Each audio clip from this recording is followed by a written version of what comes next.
Everything needs to be channeled into a framework today that is promotable. And as soon as something is outside of a box, that's what our problem is, I think, with our culture in general, is that we don't now have the mechanism to see something that's outside of one of the particular boxes. And this film is a very good example. It's just on its own, and so in one sense a little bit lost. You want burgers, hot dogs, some chicken, and ribs. Yeah! Yeah! Yeah!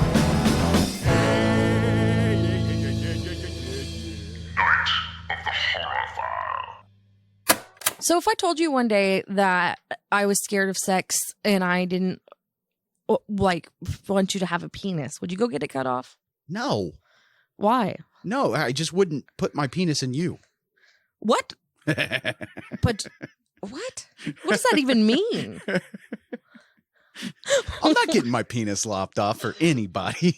But would we still be married? Yeah, why not? You know? Okay. But what if I said you couldn't have sex with anybody else? Oh, see, okay, now you're asking too much. Oh, oh my God! So, welcome to Night of the Horror File, hosted by two gross individuals. But but this is a podcast where I take a horror movie and have my beautiful wife Brittany watch it, and then we have threesomes and foursomes. No, I'm just joking. What? Actually, not joking. But anyway, What? I told you we're gross on here, but she gives us her info because she hasn't seen any movies. So if you're just joining us, that's kind of what the show's about. We just we watch horror movies, and Brittany has not seen them, and I've seen too many. So Way too many. So what did we watch this week? Cemetery Man. Cemetery Man from, well, in the States, 1996. It was actually released in 94, which I'll talk about that later. So early during the show, longtime listener Kim suggested we do an episode on Cemetery Man. Of course, I said, awesome idea. It's one of the few unique horror movies of the 1990s, and it would make for a great episode. One thing I didn't take account for is my stubbornness. Yes, I could have shilled out about $30 to $40 for the Synapse Blu-ray of this film, and maybe even got a better selection of special features. But my affinity for out-of-print DVDs got the best of me, and the search was on for the Anchor Bay release of this movie. This particular DVD you cannot find for under $85. With the most expensive going for about $145 on Amazon. So How much did you pay for this movie? I paid.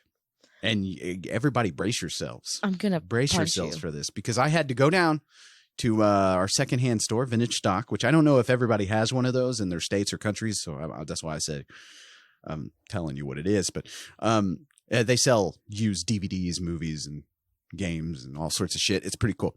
But I went down there to see if they had it. Well, they didn't have it on stock.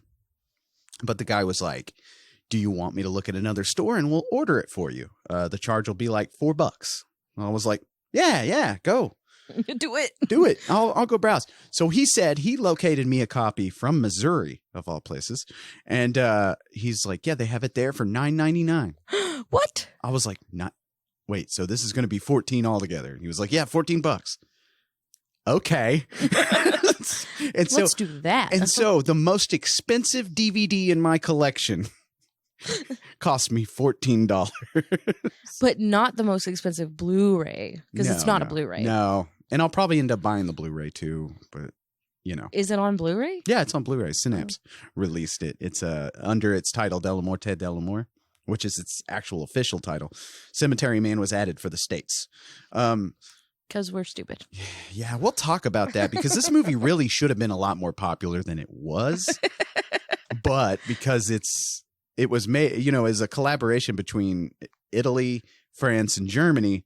So, especially in the 90s, nobody cared about international cinema besides cinema snobs and stuff like that, and people who are real into movies and stuff. But like I said, luckily my Vintage Stock had it. So here we are today with a film directed by Michael Sovi, I think I'm saying that right. Excuse me if I'm not. Oklahoma School Systems. And starring Rupert Everett in, I think, his only horror role, a film that Martin Scorsese called the best Italian films of the 1990s. Oh, wow. That's right. Della Morte, Dellamore, or as we call it, Cemetery Man, is one bug nuts of a fucking feature. Whatever you feel about this movie, and we'll get the Britney's thoughts, you have to admit it's one unique take on the zombie film and horror genre in general, because nothing around 96 or 94 was really quite like this. I agree. So you ready? You ready to head to the cemetery? I am. All right.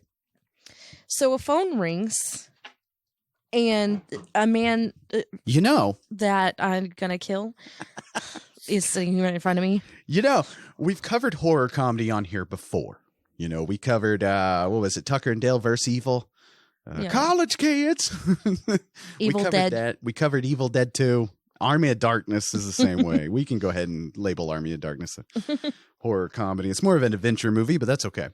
But in this movie, the problem with it, I think, is how it was marketed to the States. Because if you look at the poster, it's marketed like a Grindhouse feature. Oh, yeah. It's marketed because it says like guns, sex, and zombies and stuff like that. And yeah, they're in this movie, but it's not the focal point. And so like you would have seen this poster and think it was like, I don't know, like just this screwball comedy full of zombies is what they made it look like. Right. And it's really not. It's not so much of a comedy. It is, but its humor is more, I don't know. I think it would be best described as sarcastic. Oh, I agree. Like I relate this humor, or the humor in Cemetery Man, to that gothic kid, the funny gothic kid. There was always the funny one who was always making jokes about death and love. Yeah. And that guy, that's how Cemetery Man is to me. Now it was based on a novel of the same name. On the same name of its actual name, Della Morte Dellamore. But I have not read that, and I can't find a copy. So there will be zero representation of the novel in this episode. So if you came here to figure out if the novel was like this, please don't get your expectations up. So a phone rings, and this is where we meet Francesco. He's our main character. I pretty much only talk about him. Well, I mean, there's other characters, but Right. he's the main focal point. Then there's a knock on the door, and there's a man standing there with a briefcase. This man, he looks very ill. So, like, my He's first not impressions, having a good day because he just Right. came back from the grave. but we don't know that. Just starting off. Yeah, just starting off. You're right. So Francesco shoots him in the head and goes back to the phone. And when he looks out the door, we get the shot of the cemetery. So you know that he is like living at the cemetery. Yes. Which I like this opening because it also sets up, like I said, there's a cheeky little sense of humor here that it isn't like laugh out loud funny, this movie. I mean, except for some of the parts with with Nagi, as we'll come to meet here in a little bit. But it's just like he's just turns around. He's on the phone with Franco, who Franco will be a big part of this movie. Yeah. He's on the phone with Franco, and he turns around, and there's a zombie there, and you're thinking, oh shit, he's about to get murdered. Something's about to happen. And this is like if you're just watching the movie. But then he just looks at him like he's bored, and then just blows the zombie's head off, and that's it. It's just like a normal day for him. He's just like, whatever. And it is pretty normal. We'll come to learn. Yes. So Francesco Dellamore is played by Rupert Everett. Okay, young listeners, go grab your aunt, or maybe your mom, maybe your dad too. I don't know. Preferences is fine. But go ask them about Rupert Everett, and you'll probably get the same answer a lot of people do, and that's the guy from My Best Friend's Wedding, the Julia Roberts movie. But I consider Everett more of an actor than he was in that movie. Everett has been acting since the early 80s, and he was getting huge up until around 1989 when he came out as openly gay. Like, he was very proud of coming out as gay and stuff like that. And of course, Hollywood being the homophobic monster it is, that cost him a lot of leading roles. I could see that. So from then on out, you didn't really see him in a lot of big roles like anymore from then on, because he was exploding in 89. Oh yeah. But it took the saccharine and droll movie that is My Best Friend's Wedding to increase his popularity a little bit in the States some more. And that movie sucks, and it's sad because not a lot of people know Rupert Everett from much else, unless you're into his other movies, which I'll kind of talk about that. But a lot of his films, if you're into them, are based on plays by Oscar Wilde. So he plays these characters and stuff in these Oscar Wilde movies that are he's a very good actor. Yeah, I agree. And his range is huge, and I'm surprised we haven't seen him much more in like big films, because like, I mean, he played this. He plays this put upon gravedigger and stuff, and just a depressed guy. And then he played Julia Roberts' gay best friend in My Best Friend's Wedding, and he was almost the comic relief in that movie. And then he played fucking Dr. Claw in the Matthew Broderick live action Inspector Gadget movie. So he played a cartoon villain. Oh, Not in live action. He was like a cartoony motherfucker in that movie, and it was great. Yeah.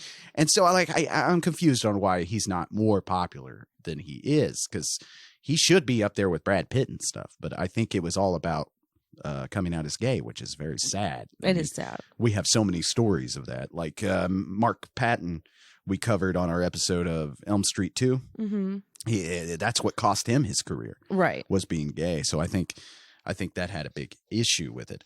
But he does play our put upon caretaker, like I said, and not an engineer, mind you. Don't call him that. But he does do a fantastic job with this character here. And one of the things I really like about his character is the fact that he is not surprised by any supernatural shit that happens around him. Right. He's more just annoyed. He's like, another one, God another damn it. thing. What God the fuck? damn it. So Francesco gets his friend / coworker, Nagi, and they go and bury the man or the zombie that was shot. We then quickly realize that this is a zombie. Yeah. And that broke out of its grave. And as they're fixing the grave, there's another zombie coming that they have to kill. Yes. And immediately, like with Nagi, I don't know. Nagi is such a great character. Oh, yeah. Like, if you don't attach yourself too much to Francesco, you got Nagi here Oh, yeah. as almost a comedic relief and stuff until you start thinking about it. And I'll get to some theories later in the episode. Oh. I have one theory that I've been working on for the longest time that I hope is going to blow some people's minds. I hope. And again, this is a theory, so this doesn't mean anything. It's not like I talked to the director and this was his intention. You But just talked to him. yeah. But no, I love fucking Nagi. Oh, yeah. Oh, yeah. So then we get this voiceover of Francesco telling us about himself, and he says his name means Saint Francis of Death. He says he is the watchman of the cemetery, and he doesn't know how the epidemic started, but he knows that this on the seventh night after death, the people will come back to life. He calls them returners. And he says that the only way to kill them is to split their heads open. And really, like during the 90s, I can't think of a really good zombie movie that came out around this time. 96 at least. I mean, you had Scream and stuff that was turning the horror genre on its head. Oh, yeah. Like, so everybody went and copied Scream. They weren't doing zombies. Yeah, they weren't doing a lot of zombies at this point. And it's kind of interesting to like look back and think about if you had seen this in 96. Up until that point, zombies were kind of getting stale, you know. Oh, yeah. It's the same thing. You know, George A. Romero had his flicks that, you know, set the precedent for those. But like, this movie is just so completely different from all the other zombie movies. I agree. Like, it's just Oh, way yeah. different. Like, it's got a different feel, a different texture, and stuff like that. And so, whether you are digging it or not, what Cemetery does bring to the table is the unique twist on zombies. 96, though. It's kind of important because it really throws its hat backwards towards the Italian giallo films, such as works from Dario Argento. You know, we covered Suspiria. Right. Mario Bava and Lucio Fulci, great great directors. If you guys, I don't know why you're listening to us if you're not familiar with those, but that sounded like an asshole dig, didn't it? Rude. But go check out Yellow Films, because, and I'm Oklahoma school system, so I don't know how to pronounce that word, but if it has a good reason behind the way it feels, this movie and stuff like that, and that's because director Mikhail Sovi was actually he studied under Argento. He worked in his warehouse and stuff like that. Oh, So he took influences from Terry Gilliam, Joe D'Amato, and worked up from assistant to director. So by the time he started directing with and he'd already directed a few movies before here, but before he started directing, he had worked on almost every part of a movie. oh wow. You know, he'd worked on the crew and stuff, and then worked his way up, assistant director, and then he's director chair. That's how I like to do my jobs. Well, that's how it used to be too. Yeah. Like, you could go study and stuff. Now you got these people who have to who think what we've been sold is you have to go to film school, Right. and you don't. Film school doesn't account for barely any of the of the big name directors and stuff. Most of these guys, you're like, oh, I bet Sam Raimi did so much work in film school, graduated at the top of his class, and while he did go to theater school and stuff like that, he did go to school, but that's not what got him famous. Oh yeah. It was just getting a group of dudes together and shooting a movie. And I think that's the best way to learn is What is? just doing it. I will tell you, and Trauma Month is coming up in April. I'll tell you the best way to get your foot in the movie door is to go to Trauma, because they'll let you work on everything. They probably won't pay you much, but they'll Right. let you work on every piece of making a movie, and you'll learn how to make a movie inside out. And, some of the top people come from Trauma. You have James Gunn, who's Yeah. doing all the superhero movies. He's doing Guardians of the Galaxy. He's making millions of dollars. Right. He came from Trauma. Eli Roth came from Trauma. Okay, I know who that is. Yeah, you know. Oh, I know who that is. But it's a good way to start, and I think that's why this movie kind of resonates with me more, because it's so well done. And you might know Mikhail Sovi from his other movies, like The Church or The Sect. Those two are very good movies that you need to seek out. And one of my personal favorites of his, aside from this one, is Deliria, or it's commonly known by its name, Stage Fright, which is an amazing, weird musical / horror movie. It's out there. Out there. So it's daytime now, and Francesco is opening the cemetery. He gets stopped by an old woman calling him engineer. And he's like, I'm not an engineer. Not an engineer. I only mention that because almost everybody in this movie calls him engineer. Yes. And I have no idea why, but apparently he's an engineer. We're getting to my theories later. So we get another voiceover where he talks about Nagi having distinctive marks, which kind of means he's not all there.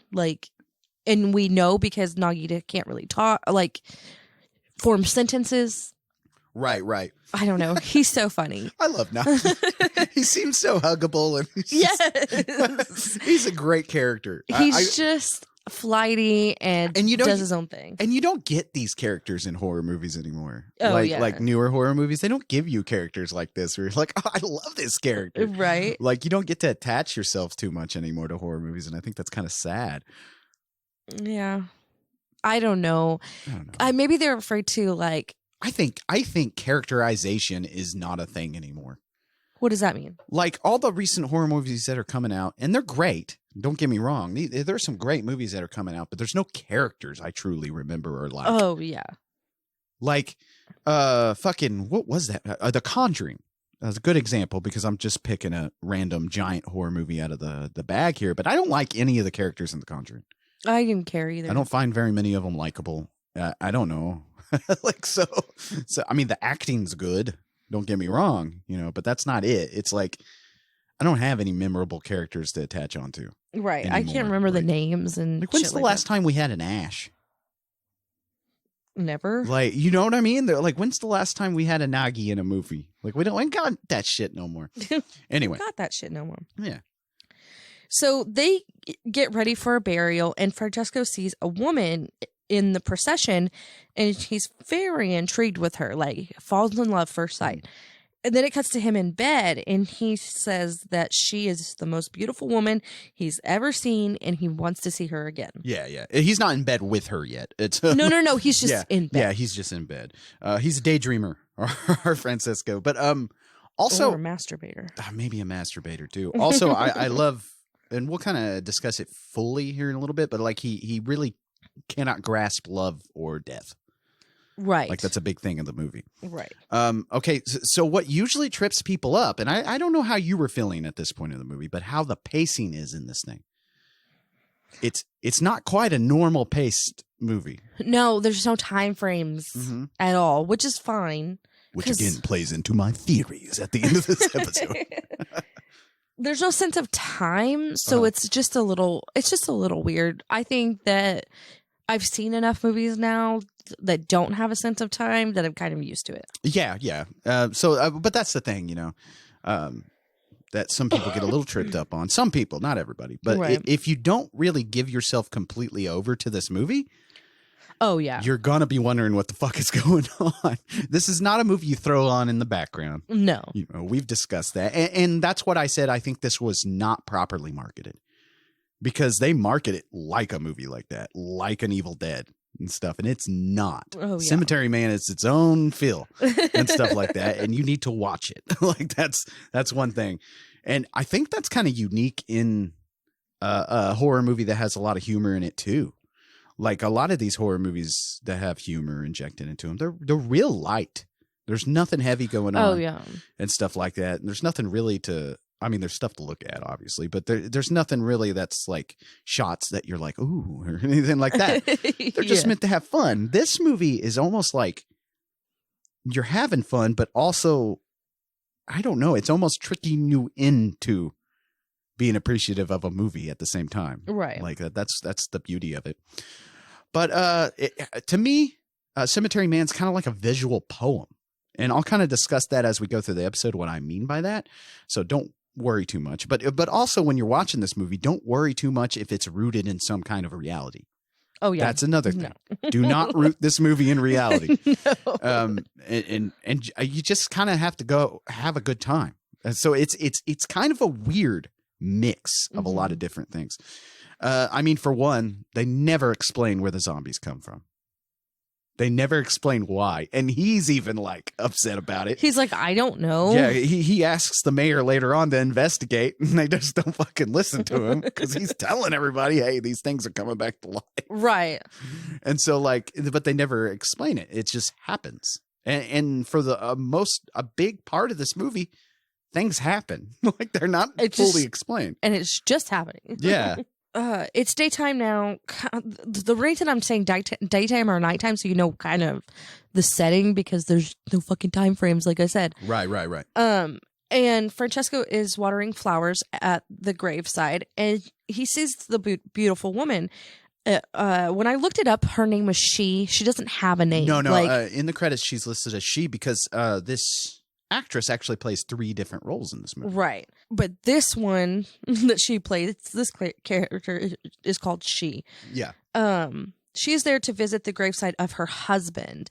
Francesco says that he is glad that he's been dead 2 weeks because of the zombie thing. Right. And she gets pissed because he's being insensitive, so she just leaves. I mean, that's not how the conversation went down, but that's how I wrote the notes. Yeah. Well, he kind of is because, like I said, he doesn't grasp death. Right. Like he doesn't get it. Right. Like well, and he was like, how long has he been dead? She said 2 weeks, and he was like, oh, good. Yeah, he's like, oh, cool. So you're good. Yeah. Yeah. That's what I mean by he does not understand death Right. and stuff. And that's something he's going to have to do throughout this movie, which is also kind of vague. Right. Like, here's the thing, like, and I'll get to it at the end of this, and maybe other people read this into it too, but there's also little clues here and there, like, that lead into what I'm about to talk about at the end of the episode. Oh, yeah. Like, pay attention to the fact that she's only listed as she. She has no name, and it's all played by the same actress. That's actually important to this movie. Oh. Yeah, it's not just them saving money. It's something that I feel like think I'm getting built up for conspiracy theory. maybe we'll get to it. So Francesco goes to see his friend Franco, and Franco ends up giving him his paycheck. But he knows about the zombies too, and he says Francesco needs to tell the mayor, but the mayor won't believe him. And Francesco says he's not going to tell the mayor because he wants to continue to get a paycheck. Yeah. Because this is his job. He was like, well, Franco's like, you can fill out this form. And he starts like running around trying to find the form. Uh-huh. And Francesco's like, it's easier just to kill them, and walks off. I mean, Yeah. I guess.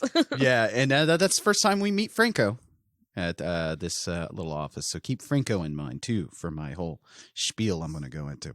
Now, the woman here, we talked about her. She's listed as she in the credits, is played by Anna Falchi. My God.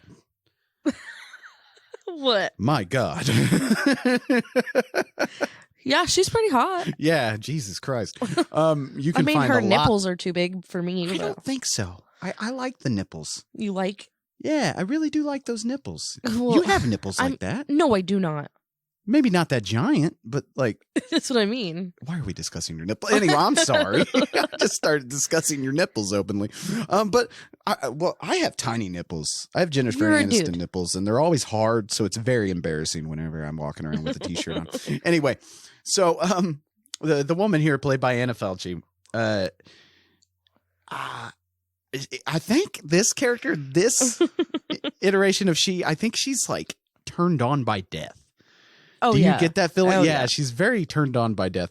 So beyond its cheeky humor and awesome practical effects, except that wire we see in a little while. I love it, though. It's charming. But Cemetery Man really explores the dualities between love and death. Like that's another thing. Oh, yeah. And also between Francesco and his friend Nagi that we will talk about later. There's a reason why they're the complete opposites of each other. Now, there is a whole thing, like I said, and I'll get to the end of the reading of the story, but like, how are you taken? Because the big plot points in this movie are love and death. And how are you feeling about those kind of things? Like, what did you take away from this? So far in the movie, or So far in the movie. Well, I guess when I first watched it, I didn't know yet. Oh, yeah. I don't think we're far enough in the movie to ask that question. That is a shitty question. Stop asking me questions. That's true. That's true. I mean, we've had like 3 scenes. Like, calm the fuck down. I'm excited because I have so much to talk about. And this is a weirdly structured episode, if you've noticed. We try to structure our episodes along with the feel of the movie. And this one's fucking weird. It's so choppy. Like, It's choppy. Well, the movie isn't choppy. I wouldn't call it that. It's just there's a good that's the fucked up part because I can't talk about it. Let's just move on. okay. There's a good reason asking why me it feels choppy and it feels so weird. And that's why our episode feels so weird. I'm sorry. That's okay. Francesco and Nagi are digging a grave, and she is back again. Francesco goes to talk to her and apologizes to her. Yeah. And she won't speak to him until he tells her that the cemetery has an ossuary, which I had to look this up. It's a chamber for storing human bones, or commonly described as a place founded to house skeletal. Oh my god! To house skeletal remains when cemeteries were overcrowded and burial space was scarce. And this is kind of, I think, if I remember right, I think this is more of a European thing. I would assume so. Yeah, because in France you had the catacombs and stuff. That could be considered an ossuary. But down there, they basically just shove bones wherever and stuff like that. So But that's kind of what the ossuary is here. That's what I mean. Okay. Yeah. I think it's more of a European thing. So you're forgiven if you didn't exactly know this was a thing. Because over here in the States, we're a lot more up on our dead bodies. I don't know. People have a weird dead body thing. I don't know. I've never really. Because I don't care. When I die, I don't. A meth head could fuck me in the asshole. I don't give a shit. Oh my god. I don't care what happens to my body. Oh my god. When I'm gone. But here we have more of it's the Christian structure. It's more religious and stuff. And we have sanctity for the dead and stuff like that. Right. When in reality, when we die, and I'm sorry if I'm offending anybody out there, but when we die, we're kind of just compost. We're not. Oh, for sure. There's nothing special about our bodies unless you use it for science. And then once it's done with that, then They throw you away. You're just Right. you're disposable, really. Like Right. we're just humans. Oh, like it's like a bug dies. We're not going to like put him in a tomb and make sure nobody walks across him. You know what I mean? Yeah. And I wonder if, like, back then or like in other countries and stuff, it's not as popular to cremate. I'm not sure. I need to really look into that. I'd Yeah. like to study like how people treat their dead and stuff in different cultures. Hmm. I know some cultures burn you on a pyre. You know, some eat you. That's a thing, Nice. and stuff like that. So it's all sorts of I things. don't think I want to eat Great Aunt Betty. Nah, man, she's too stringy. Anyway, so they go check out the ossuary. Now, so our ossuary here, and this is just stories I've heard over the years, but the ossuary here was supposedly quite real. Like this was a real place and stuff like that. I'm Ugh. not sure if those are real bones. You know what I mean? Like I don't Right. know if the bones are real, but the place where they're at is an actual real place. The story goes though that one of the crew members took a few bones as a memento home. So while they wanted filming. to get haunted then. Yes, because they had to return them later, claiming they were haunted by a spooky ghost. But again, that's a story. I got to ask you though, if you were given a chance, Oh, fuck yeah. you'd take some human Oh, bones? fuck yeah. Oh my God, I know, Oh, yeah. right? If I could, and If I I think you can, but I think it's very expensive. I would order a human skull. I want a human skull. I mean, but we're going to get some sage. Like I feel like We're gonna fucking. I feel like if there was like a place where they were like, I don't know, I want my skeleton to be put somewhere. It'd be cool, wouldn't it? Just display my shit, you know? So, like, if I kill you, can I just keep your skeleton then? Yeah, there was that one lady who killed her boyfriend and I think did that. Like boiled his head and like Yeah, they see? fucked it or something. I can't remember. Well, I don't know about that.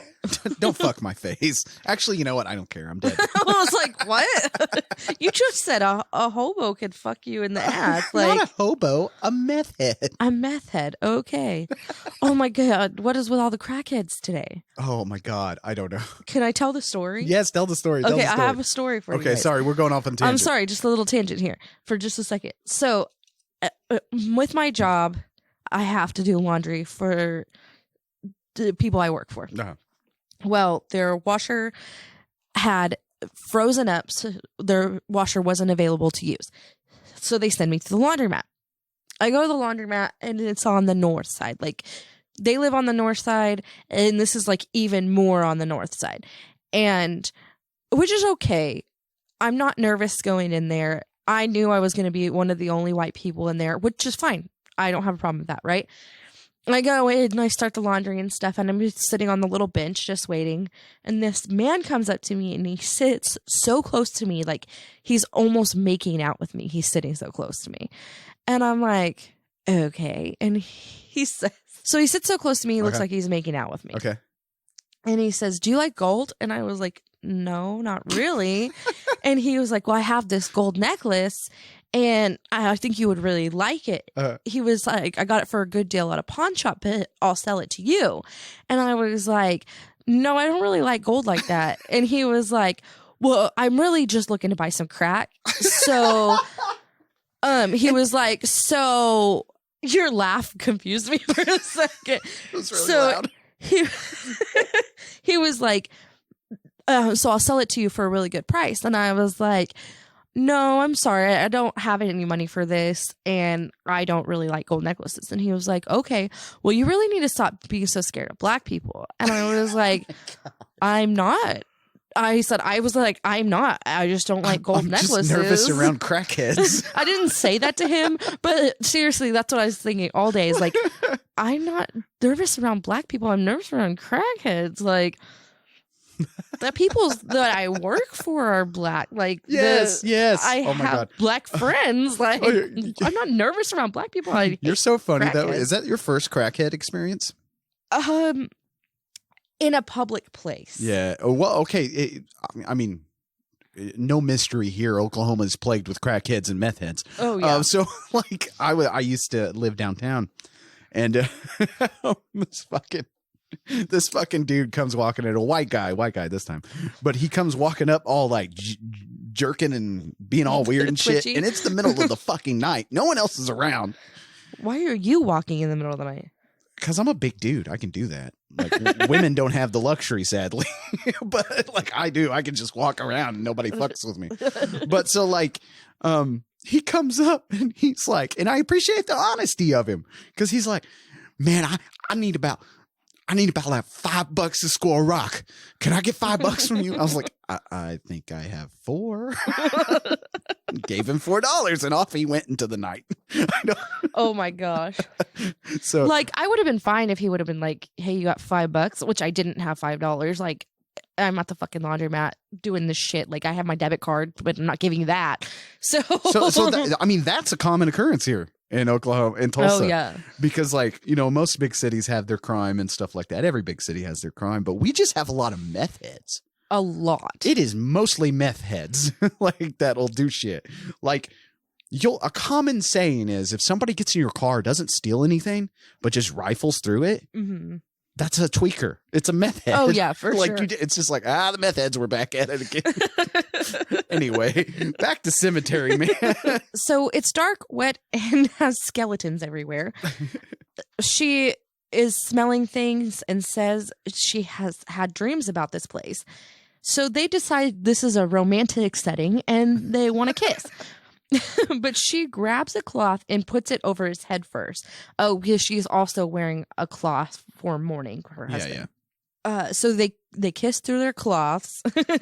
And she says she wants to be faithful to her late husband, but the place is making her think differently.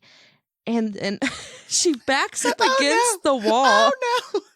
She backs up against the wall and this skeleton like rips her shirt off.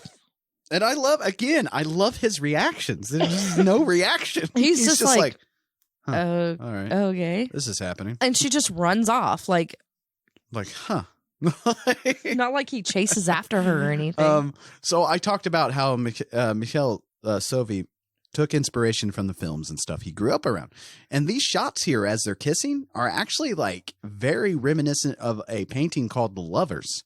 It's two people with cloths over their head kissing through them. Oh, okay. By René Magritte, I think is how you say that. And obviously he took inspiration from that as well. So it's really cool. I really love when directors do this and you can see their real world inspirations and stuff from other arts and mediums. And then they just spill it out on the screen and stuff. And Sauvé does it a lot better than most people because sometimes that can get a little preachy. Oh, yeah. And kind of just very on the nose, as is the case with every Rob Zombie movie, even though I love Rob Zombie.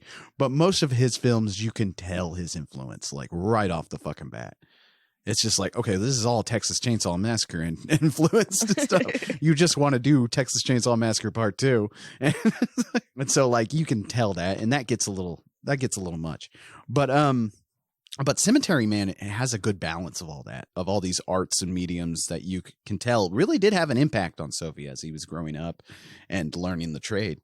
So it's nighttime and Francesco is outside and there are all these little skulls and they're on fire. It looks like a flying marshmallow almost.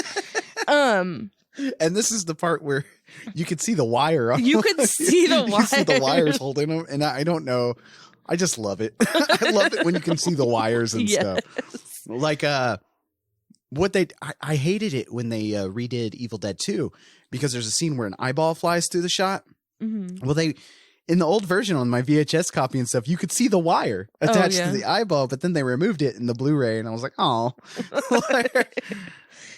So then he sees she letting her hair down, and he goes to kiss her. And they decide to have sex on her husband's grave because she says that they didn't keep anything from each other. Now, does this count as a threesome? No. No, you don't think so? I don't Doesn't count think as a so. threesome? Was it a cuck? Like, hey, he's watching. Yeah. Oh, I think so. All right. I think so. And this awakens the dead husband, and he ends up biting her. Mm-hmm. Francesco kills him. Nagi comes, and Francesco tells him to call the doctor, but she ends up dying. And I'll mention this. That's what we think happens. Yeah. You think you perceived, and you're like, what? One bite just kill you? Yeah. But what we're probably not going to touch on a lot during this, which is kind of a shame, is the practical effects in this movie. They're really pretty good. They're great. They're great to watch because is it Nagi or Francesco that hits him in the head with that cross? Oh, yeah. And it goes through him and shit like that. That's really good. Oh, yeah. It was really good. There's a lot of good. Because it goes all the gore. way through the back of his head and like out of his mouth. Yeah. But you get a lot of this awesome practical effects score that, like, I think got lost after '96 and didn't pick up until like last year. Right. Yeah. And I also got to say, the sex scenes we've seen on this show. This is probably the hottest. I don't know. This is a hot sex scene. Oh, yeah. And I had seen this movie when I was a lot younger, so you can imagine that. And I'm pretty sure this might have informed my taste in women. You know, the creepier and crazier, the better. Oh, You know? yeah. I have a thing. But one thing I'm not sure of is if I could have sex in a graveyard. That's what I was just about to ask you. Yeah. How about you? Could you fuck in a graveyard? Oh, fuck yeah. Yeah. Oh, yeah. I don't know. I don't know. I don't know if I'd have performance anxiety because it's technically like fucking in front of the public, right? But You got nobody's an audience. But nobody's watching you. I mean, what if the ghost? that you know. What if the ghost tickles my balls? But that could happen in our house. If you believe in that. Oh, a ghost! I was like, who's tickling my balls in our? A ghost. Well, judging our sex life, but who's tickling? A ghost. I mean, I guess that could happen here. Oh, especially if we bring Bones home. That's true. Oh, we get haunted, and then the ghost has to watch us have sex. He's getting out of there. I'm like, I don't want. This is gross. Even the dogs don't want to watch us have They sex. run. It's like, oh god, they're gonna have sex. Run. But like, at least I just hope it's not like a celebrity, that haunts us while we're doing it. That'd be weird. I hope it is. Like Fred Gwynn's watching us do it. Okay. As long as he want to doesn't come down that road. Well, be careful with that asshole there, son. I don't know why Fred Gwynn has to sound like his character of Judd to me, because he didn't sound like that in real life. Oh my gosh. Be sure to tickle the shaft there. As long as he doesn't touch me, I'm fine. Well, he's tickling my balls. Why can't he touch you? Because then I'll be freaked the fuck out. Ghost dick. Have you ever heard of the ghost sex? Yeah. People having sex with ghosts? What's her name? It's the funniest fucking stories You know ever who when I'm they say talking it. about? Anna Nicole Smith. Yeah, she did fuck a ghost. Yeah. Rest in peace.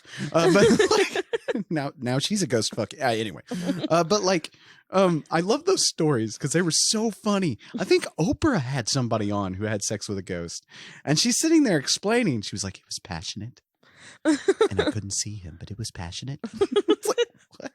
Are you sure you weren't masturbating? I think these people just discovered masturbation. They're like, that Or- must have been a ghost.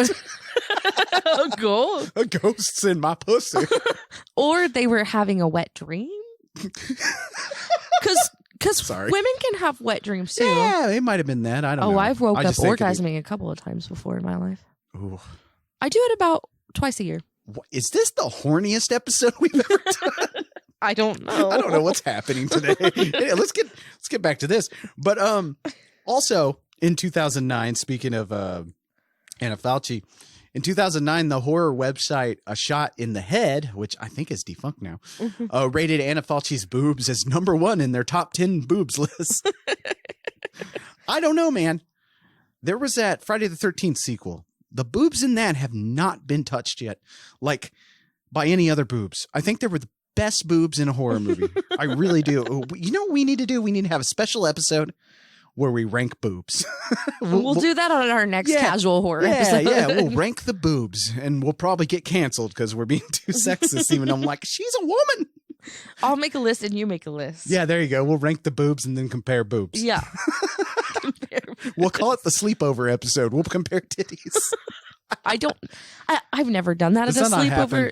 No. That doesn't happen at a I mean, sleepover? it might. Not at my sleepovers. My sleepovers weren't that cool. I don't know. I always imagine they just end in like big orgies and Not one time. not one orgy. No. I was sold some shit from 80s horror movies. Yes. I was sold a lot of shit because I thought there was boobs and pillow fights, but apparently not. Just pillow fights and jammies. No pillow fights. Man, that is the least horniest thing you could have told me. Anyway, moving on. So these little blue flames, as you said, or skulls or whatever they are, that float around actually kind of do have some basis in reality. It's something you'll hear called fool's fire or ignis fatuus, and I think he says it. Yeah, he says it. But now that's a strange little phenomenon that you can observe during twilight around swampy areas or marshlands. It's caused mostly by decaying plant life that spontaneously ignites into a phosphorus-like light. Oh. So this is a real thing. You'll like look out across a swamp or some kind of marshy area and stuff, and you'll just see little flicks of color. I like how you're doing your hand like they can see. I just realized it's an audio medium. They can't see what I'm doing. Are you caressing the air? I'm jerking the air off. I'm jerking off Fred Gwynn's ghost. Doing a mighty fine job there.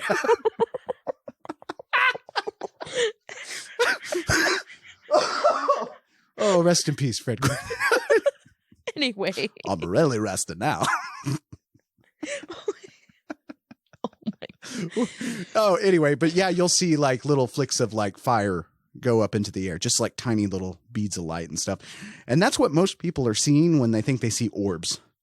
Oh, okay. Like and stuff out in like a cemetery or like a swampy area and stuff like that. That's mostly what they're seeing. The next day, the doctor and the detectives come to find out what happened to She. Uh-huh. They say that the bite didn't kill her, but she died having sex. And they fucking diss him hard here.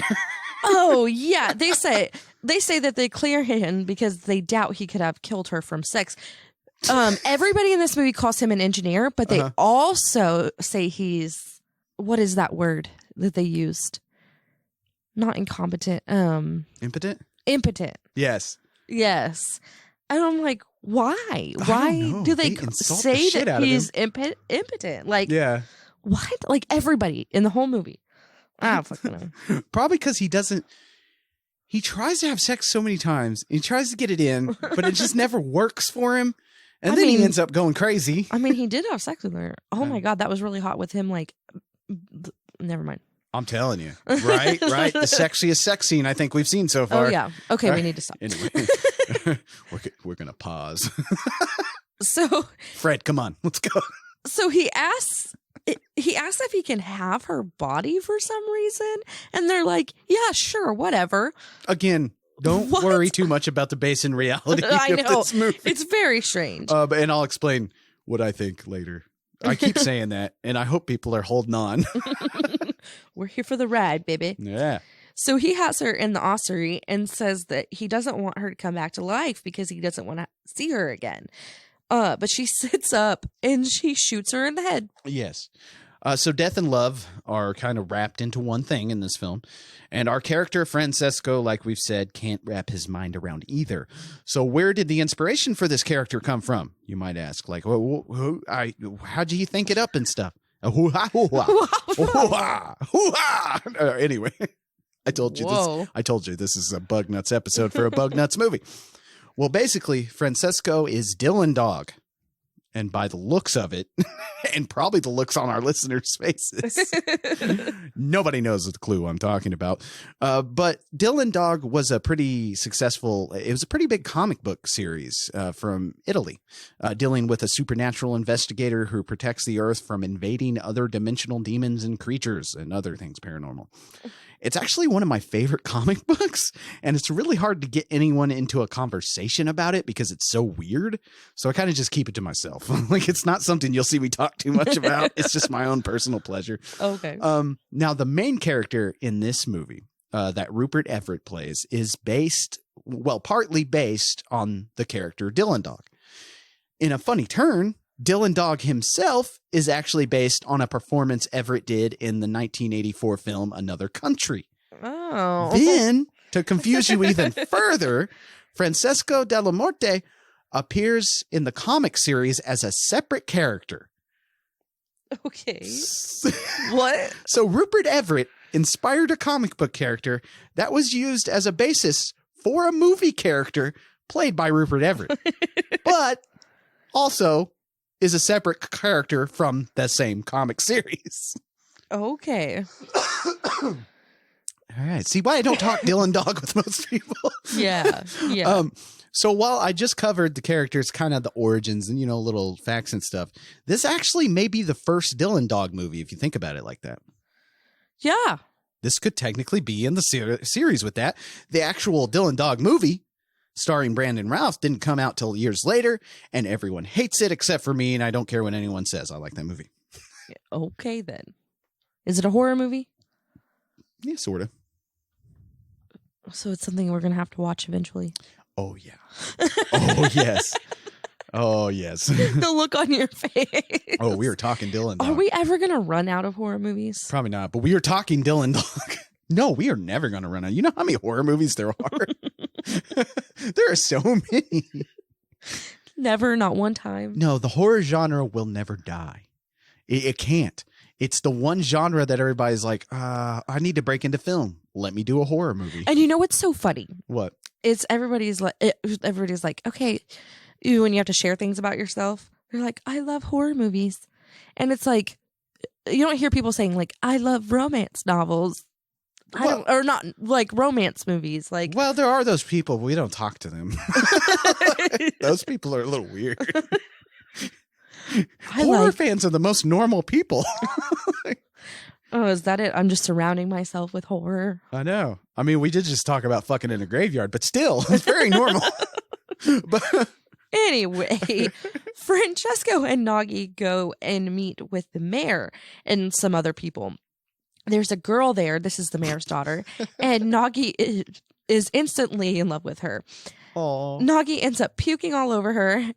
A guy comes by on a motorcycle and comes and takes her away. And he's sitting there looking at her because she's like, Daddy, what is this?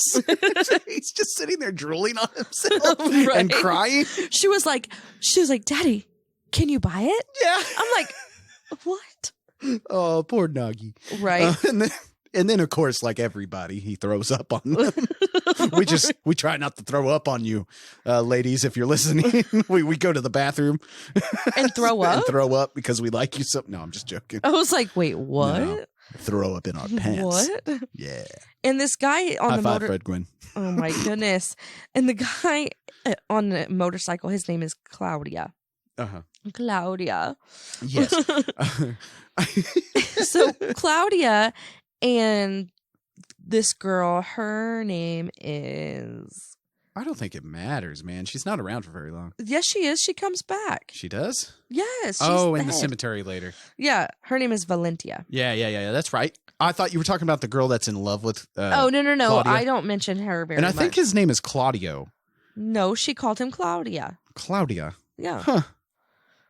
She said it like 700 times. Like, yeah, I know. I probably just heard Claudio. Anyway, I was too busy looking at Rupert Everett.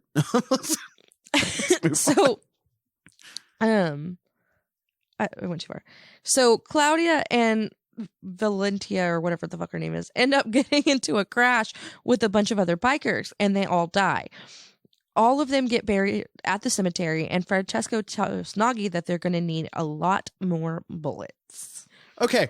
Again, the practical effects in this movie are top notch. And honestly, well, okay, they're top notch for me. I don't know. I know some people are like, I've seen better, guy. Right. But for me, I love them. And honestly, during 96, they could have been assholes and used that shitty early CGI that was floating around. Like, there's a lot of horror movies with that early CGI, and we were just not fucking there yet. We had no business putting that in our horror movies. But I'm often asked, one of the things, the big question here is, why isn't this movie more popular? I mean, it has all the workings to be more of a horror classic than it is. Oh yeah. Whether you enjoy it or not, whether it's your cup of tea or not, it should be a lot more famous than it is. And I think it's because it's more of a cult movie than anything now. It's more of that buried kind of cult movie that no one really knows about until you bring it up. Right. Well, first, it wasn't widely released, when it came here in the States. It mostly played art houses because dumbass Americans, anything overseas was, wasn't great to them. Nobody flocks to see an international movie at the time. And this was an Italian-French-Germany collaboration, like I said, and that was considered not to entice a wide range of audiences. So it didn't get a big theatrical presence or anything like that. Oh, yeah. Now, plus, as far as horror goes, 96 wasn't a bad year. You had Scream, like I mentioned earlier. It basically turned this genre around, and everybody wanted to imitate it after 96. Then you had Peter Jackson's The Frighteners, which kind of has almost the same tone that this movie does. If I had to pick a movie to watch with this movie, it would be The Frighteners, but that one does it in a more cartoonish and campier way. No one was seeking out a movie like this, no one except for people who love these kind of movies and stuff, big horror fans. This was a common video on the video store shelf for rental. Oh, this is how I watched it. I rented this thing all the time because it was just so fucking weird. I don't think I just think it just didn't get the respect it deserved at the time, aside from those video store shelves. Now that was just the American release. This movie actually did come out in 94, 2 whole years before the States would have seen it. And as we know, 2 years can do an awful lot of damage on the buzz of a movie. If nobody's talking about this, for sure. You're not going to hear about it and just silently comes out. This movie had probably died down a tad before it was modestly put out there. But strange thing is, and this is funny, every horror movie fan I know or talks to, they never really talk about this movie until you bring it up. And then they get a sparkle in their eye and they're like, oh yeah, Cemetery Man. I love that movie. Right. It's so weird. So it lives in a weird area of unknown and known, it lives in its own little area. It's very unique. Cemetery Man is its own thing. Yes. I don't know if it's her favorite, but she loves this movie to fucking death. And I love her excitement for it. Kim, Yeah. Kim, our longtime listener, she loves this movie. Has been asking me to do this movie for a long time. And it took me a good year to find this thing, Kim. Oh, yeah. Because she even sent me a website, but it wasn't an official release. And I was like, I really want to find that DVD. Because it's different? It is to me. It is to me. Because it's a different movie? No. There's more scenes? No. There's less scenes? So we could have done this for last request month.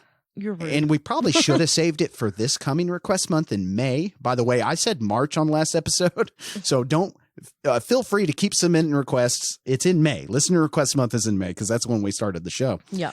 But I just love that she's so excited about this. Nobody is this excited about Della Morte del Amore. And it's great. And I think it does need some more respect. What I would love to see is, The Last Drive-In with Joe Bob Briggs. I would love to see him play this movie on there because I feel like it would get a resurgence. Oh, yeah. I feel like that. Yeah, Too. a lot of these movies have been doing that. When he plays them, these lesser known movies, they're getting a huge resurgence. Tourist Trap. No one talked about that movie for the longest fucking time until that first marathon he did. He played Tourist Trap. And now everybody knows the movie. Everybody loves the movie. And it's really great to see. And so I'm hoping maybe he can play this movie someday. Right. Kim, I'll throat punch him for you later. Okay. Sorry it took so long. I'm gonna throat punch you for making her wait so long. For making her wait so long. We have 5 listeners. You do not respect. There are a lot of listeners. Do not disrespect the listeners. Anyway, we'll move on. Back to the movie. So at the burial, there's a girl there, and she's in love with Claudia, and she refuses to leave his graveside. And what I love about it, they're burying Claudia with this motorcycle that he died on. I think maybe he was melded with this thing. Yeah, well, you saw the scene where they all die, which is a funny scene without being funny. I don't know why that's such a hilarious scene where him and his motorcycle buddies get in a wreck and stuff. He gets his head squashed, or somebody gets their head squashed. That was cool. Valentina. Yeah, and then it's by a bus load of Cub Scout troops, and they just go over a fucking cliff. And there's a horse watching and everything. It is the one funniest car wreck scene I've ever seen that wasn't I don't even know if it was intentionally shot that way. That's what I meant by sarcasm. Oh, yeah. This movie has a cheeky humor. It's just not But it's so funny, especially after you see it, and then you're Right. like, you start giggling about it because in the very next scene, it's him being buried with his motorcycle and all these Cub Scouts. Oh my goodness. So it's later on. Francesco is taking a shower and all the zombies start coming in. He ends up shooting them, but trying to get Nagi's attention. Nagi has headphones on, so he can't hear what's going on. right. And Francesco ends up killing a bunch of them. Nagi's just like eating his pudding, I love him. listening to I a love show. him. He's got his headphones on and he's watching this war show or something. He's just eating his pudding. He's having a jolly time. I was like, man, Nagi's living the life, really. But I fucking love Nagi, who ends up being smarter than he lets on throughout this film. You know, there's little hints and stuff. He's played by, and I'm going to try to pronounce this very respectfully, but French actor Francois Haji Lazaro. And I think I got that. Who I know he's had a really good career in international cinema, French films and stuff like that, like City of Lost Children and Brotherhood of the Wolf are two main ones that he appears in. And I love those movies. Those are really good movies. And we'll have to cover them here on this episode. On this episode? Brotherhood. Oh, not on this episode. I was Hang on. like, what? This ain't going to be a 9-hour epic. No, on this show. Now, City of Lost Children only because it's fucking weird. It's not really a horror, but it's fucking weird and out there. Brotherhood of the Wolf is very good, though. That's one of my favorite French films. But also, Francois is an accomplished composer and musician. In fact, his band Pigeli is well known in the French rock circuits, and I actually dig it. So if you guys want to find it, it's on Spotify. You can find his band on Spotify, so look it up. There is a scene, and I mentioned he lets on that he's smarter than he appears to be. Oh, yeah. If you notice throughout this movie, they have this puzzle skull on their desk that they're working on and stuff.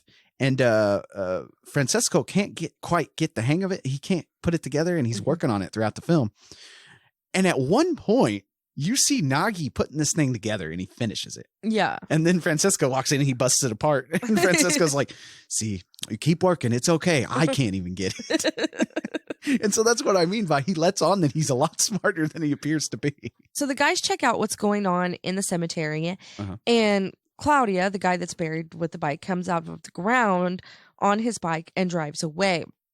Okay, this is, I said, but not before taking his girlfriend with them. His girlfriend's there. She's crying about him being dead. Yeah. Blah, blah, blah. She's just crying through the whole film.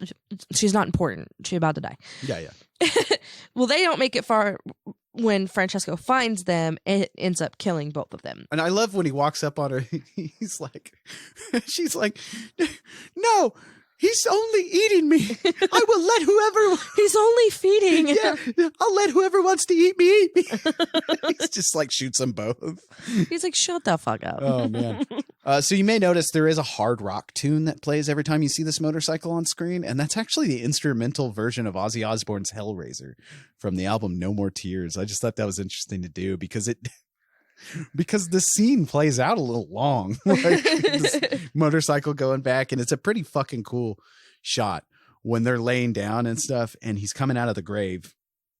And he flies out on this fucking motorcycle. That's like, it's not what I expected. yeah, this movie just keeps getting weirder. And and it's fucking fantastic. Oh, we're not even to the weirdest part No, yet. we're not. So Nagi ends up digging up Valentina because he loves her. She opens her eyes and he pulls her head out since she was decapitated in the car wreck. They end up kissing and walking back to the house where he makes her all cozy. And I love it. I love the head. It might be just me, but this love affair Nagi has with this head, albeit a short one, is probably the most romantic thing and horrifying thing put on screen. Oh, yes. I like how he doesn't carry her back to the house. Yeah, she just kind of like the head while he's playing. sliding. Oh, She was and like, it got a question. okay. What kind of sex life could you have with a head? You get blowjobs every day. That's true. That's true. You think you get freaky with the neck hole? Turn it over, and does that count as a vagina? I don't know. My question is, Okay. if you have a severed head and you're getting fucked in the mouth, do you have a gag reflex? Good point. Oh, that's some messy sex because there's no body for the cum. Anyway, That's gross. Let's move on. Ew. So Francesco hears something outside and goes to check it out. He sees she, and they start making. Wait. Oh, I'm in the right part. Okay, sorry. And they start making out. She takes his gun and throws it in the water, and she ends up biting him. And Nagi ends up killing her with a shovel. Francesco realizes that she wasn't dead before he shot her, and now he's upset. Yes. Francesco starts he then starts hallucinating, and a skeleton guy comes and tells him to stop killing the dead and kill the living. He doesn't do that though, and continues business as usual. Yeah, so we talked about the surreal nature of this film and how it's more of a visual poem and stuff than a straight narrative. And eventually you get over the randomness of it all and settle in and aren't at all surprised that the specter of death makes an appearance and tells Francesco to start killing the living and make it easier so they don't rise up later on. Right. What the hell? And this kind of seems like a good idea. He has a point. Right? So Francesco takes it seriously. Kind of. He goes crazy and goes and kills all the town hecklers. The next day, the detective comes. I don't know who this person is. Is he the detective? Is he a detective? He's Okay. I was like, he's I don't like know. the inspector, like the head police chief, Okay. I was like, I don't know who this guy is, but like, he's funny. He comes and asks where Francesco was last night, and he says they saw Francesco's car, and he thinks it was the detective thinks it's Nagi. Yeah. And the mayor comes randomly. They get cut off because the mayor comes and he wants pictures of his daughter to win votes with the town. Right. So Francesco has to dig up this grave.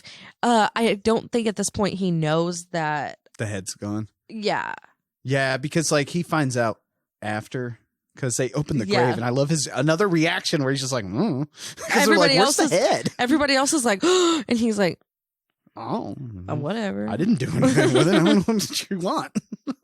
But again, the sarcastic humor here, and just I just love the humor in this movie. Basically, it's great, especially because the mayor, who wants to dig up his daughter and pose for pictures, which I think probably would have shocked you and me more if we hadn't just gone through 4 years of this shit. Right.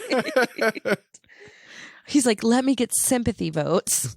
Whatever. If Donald Trump could have dug up his dead grandma to prove something and get votes, he would have. Right. Look, I have a corpse here. I have a corpse. Vote for me. I've experienced life and death. Right, and better. That's right, Donald. Oh my God. Anyway.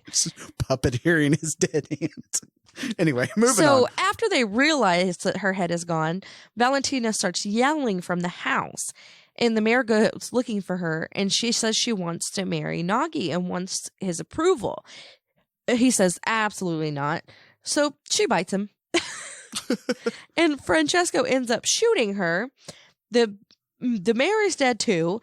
Francesco ends up having to shoot him that night because he comes back as a zombie. And poor Nagi. No, Aw. he lost his head girlfriend. He really wasn't. I mean, he was upset, but like he could have really been really upset. That's true. But I think he wasn't so upset because she was a zombie. Like that's true. He did have her head in that TV though. That was great. Yeah, he was like, the mayor goes in, he's like, why are you on the TV? Oh fuck. Oh. So we never really find out what actually causes the dead to rise, as I said, but the returners, according to director Mikhail Sovi, get their energy from the roots of the graveyard. That's kind of what he said. Oh. Something called a mandruggle root. I don't know, but that's kind of an interesting thing. So we need to bury this to bring back the dead? Yeah. Are we bringing back the dead? I don't know. I love are we raising zombies. the dead? I love zombies. We're going to be the cause of zombies. We're going to be fucking in a graveyard, yeah. and that's what's going to bring the zombies to life. Hell yeah. Fucking the zombies back. That sounds like a badass metal song. Fucking the zombies. Oh, fucking the zombies? Fucking the zombies back. I was like, wait, what? So the new mayor comes to talk to Francesco about the zombies and tells them to be quiet, basically. And Francesco meets with the mayor, or he gets to meet the mayor's assistant Yeah. and instantly falls in love with her. The assistant ends up coming back to see Francesco, and she says it's as if she's been here before and that she has loved him forever. She basically tells him that she is then she basically tells him that she's scared of penis and then proposes to him. Okay, just saying. I think this would be a deal breaker for me. I don't know. You know, like what if you got with somebody who said they were scared of vagina? Like Yeah, that's a deal breaker. yeah, for me. see, I mean, especially for me because my penis isn't imposing. I don't feel like so. Yeah, I don't. Come on, now it's not scary. Look at it, not scary at all. But, I think it's the man behind the penis. oh, good point. Good to point. me, that's scary. Yeah, that's true. Anyway, actually, we should probably not make fun of this because I think this is a real thing, like for victims. Oh of yeah. rape. Oh yeah. So I'm sorry, everybody. But anyway, let this upcoming scenes though. Let this be a lesson for you people out there. Changing your body for someone doesn't do shit. Exactly.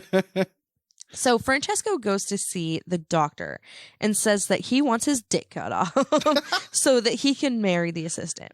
The doctor is shook and he finally agrees Not to every day that somebody comes in and asks for their dick to be removed. right. And at first he refuses to do the surgery, but then he's like, fine, I'll do it. Because Francesco's like, I'll pay you. And he's like, when do you want to do it? He's like, right now. But when it finally comes time, he refuses again.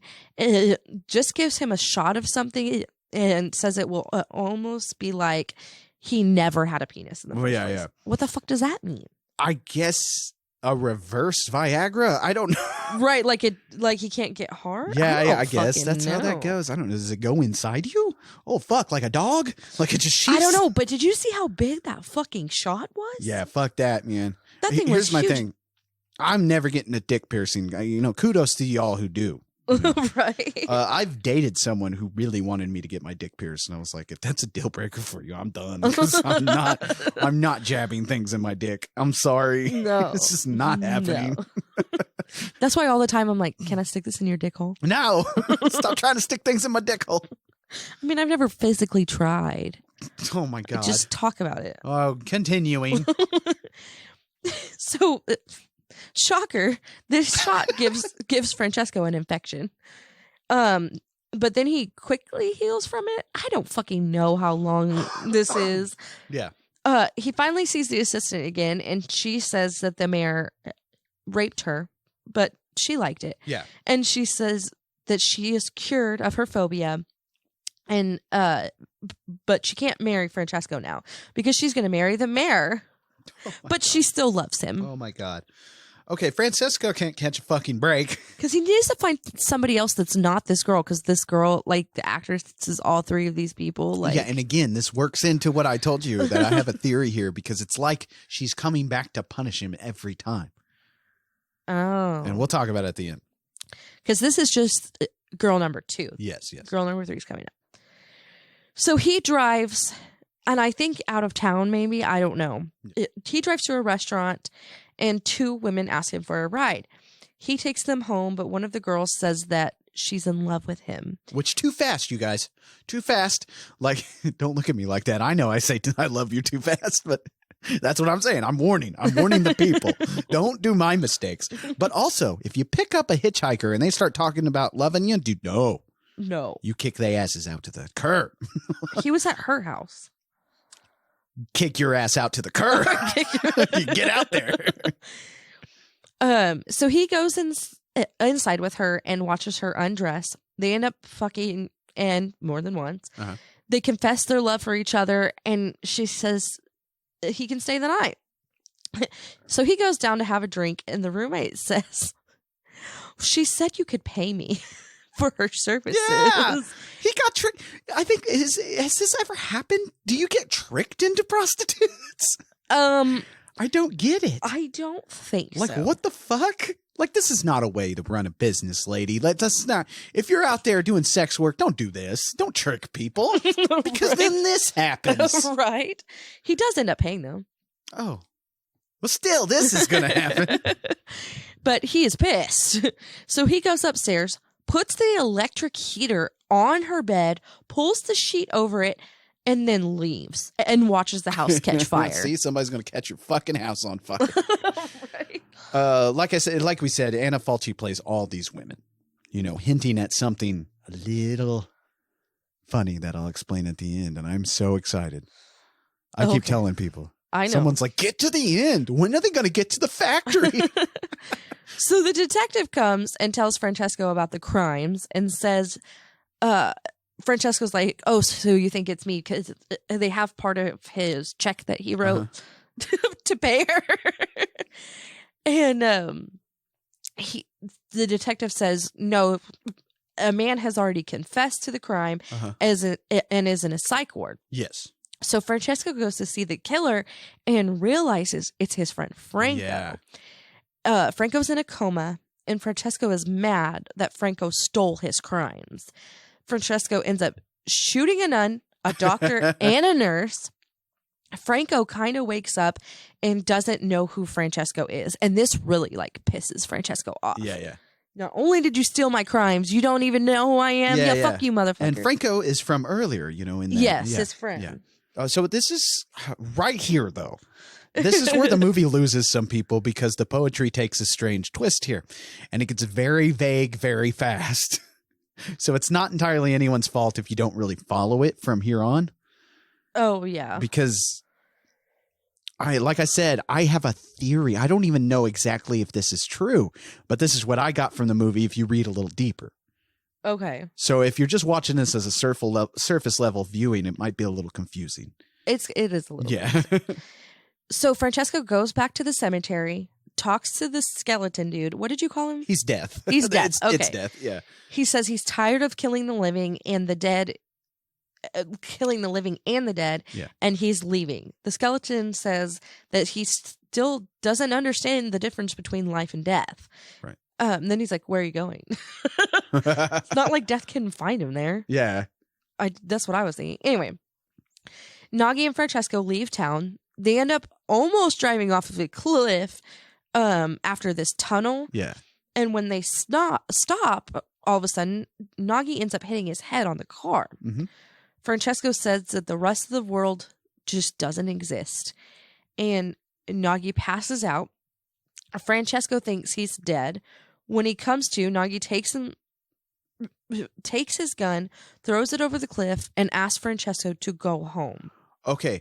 So that's a lot, right? Yes. A lot happens at this ending part. Yes. Here. And did you kind of get it? No. Did you get anything from it? Do you understand? What did you think happened? The only thing that I can think is maybe Francesco's already dead and he thinks that, and he's trying to be alive. Maybe he's the zombie. Well, that's one good interpretation because Maybe it could be zombie. Francesco and Nagi. Everybody's dead in this whole movie, right? Yeah. And this is just where they're at. And that could be how that is. Maybe it's hell, maybe it's heaven, who knows? Right. More hell because Jesus Christ.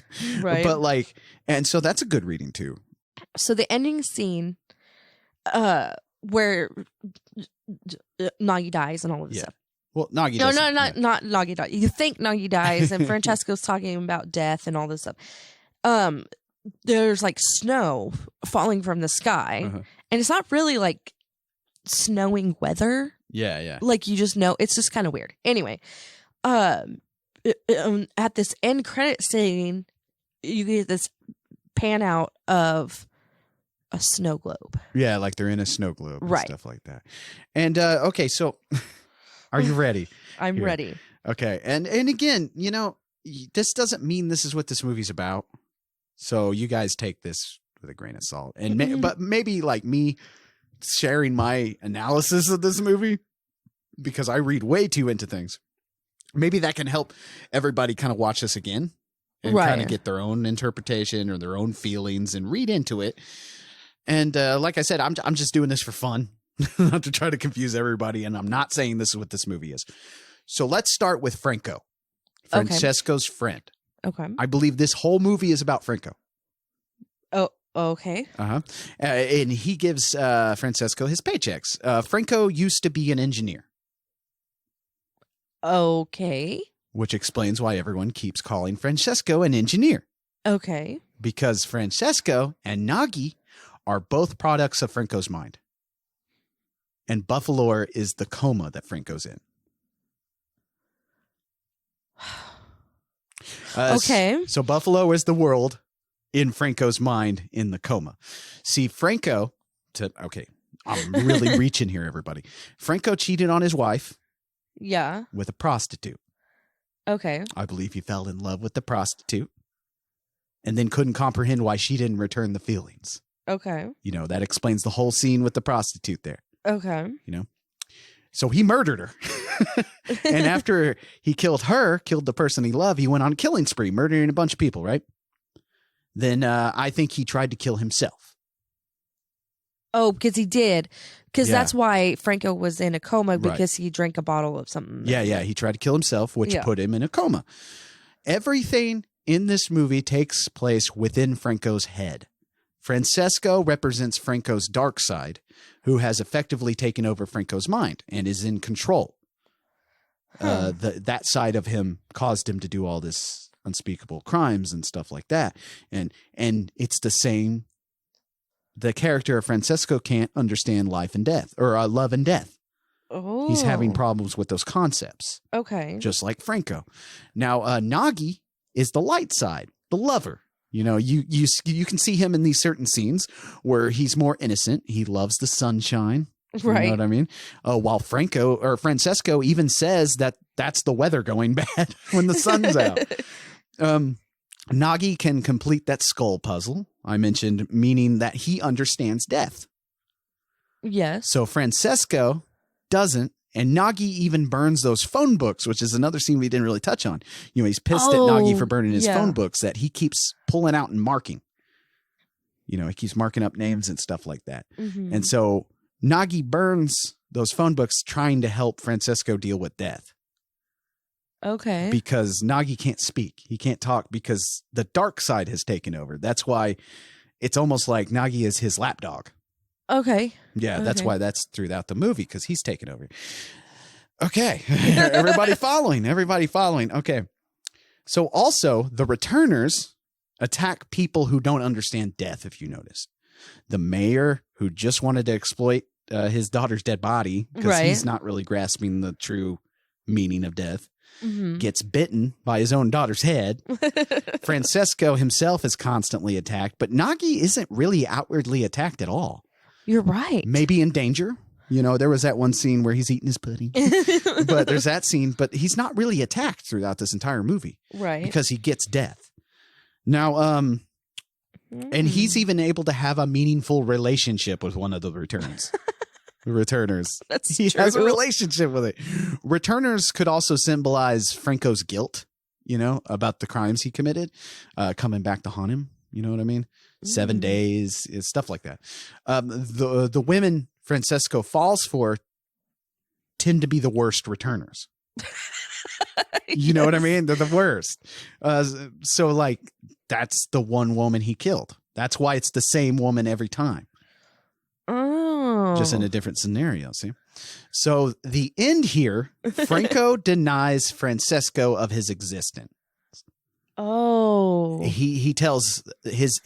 Franco tells his dark side to go away. Oh. And that's when Francesco immediately leaves town. Oh. But they get to the edge here. First, they go through a tunnel, so that could represent going through death. Okay. Death's tunnel. You always hear that, the afterlife and stuff, leading to the afterlife.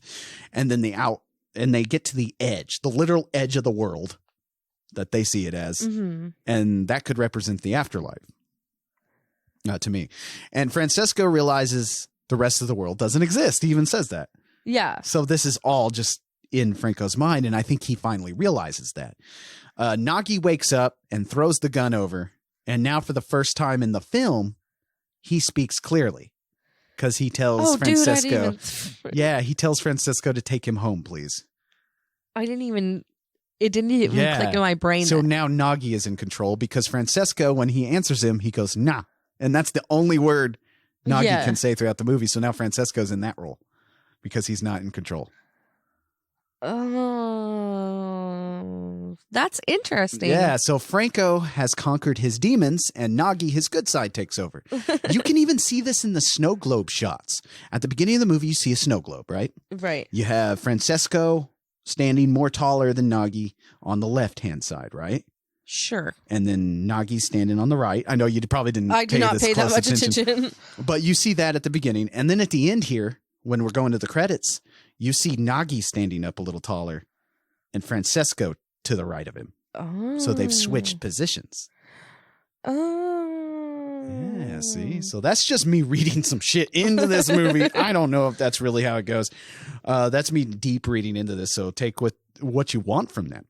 The thing is, Cemetery Man is one of those films that probably means different things for different people. Right. That's why I kept mentioning that it's a visual poem about life and death. Or I'm sorry.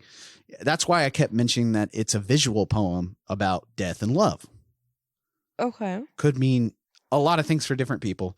But, also on the surface, it's a fun movie. Right. It's light, playful, and has everything a horror fan could want. You got gore, sex, guns, and some interesting zombies.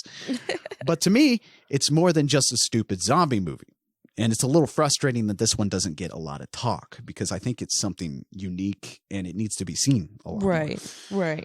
But I'm going to stop before I go into more symbolisms and ask you, what did you think about Cemetery Man or Della Morte dell'Amore? I really liked it. I like the I like zombies. So and I like the different take on zombies and the how they don't know about them, but then I feel like the zombies kind of take a back seat to these characters, which is fine. Like it doesn't bother me.